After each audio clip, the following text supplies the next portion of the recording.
Première ministre qui n'exclut pas en revanche des concessions sur la retraite des femmes ou les critères de pénibilité, car à ce stade, le texte ne prend pas en compte par exemple le port des charges lourdes, les vibrations mécaniques ou les postures douloureuses. Trois critères qui résument bien le quotidien des déménageurs. C'est le métier de Patrick, usé par son métier. Chloé Lagadou l'a rencontré pour Europe 1.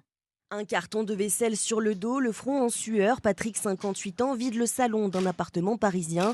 Il a fait ses calculs. Sans la prise en compte de la pénibilité dans la réforme des retraites, il devra travailler jusqu'à 64 ans. On marche sur la tête, je trouve ça incroyable. Toute ma vie, je me suis donné et résultat des courses, je ferai partie de ceux qui vont travailler le plus tard possible. Tu peux me donner un coup de main ? Merci. Après 38 ans de carrière, Patrick est usé par le métier et vit avec des douleurs permanentes. J'ai été opéré, j'ai eu une hernie. Maintenant, dès que je fais le moindre effort, j'ai mal. Puis sans compter les douleurs de dos, vous voyez, j'ai une ceinture sans arrêt qui me tient. Même le week-end, je la porte. Mais la perspective d'une retraite paisible, Patrick n'y croit pas.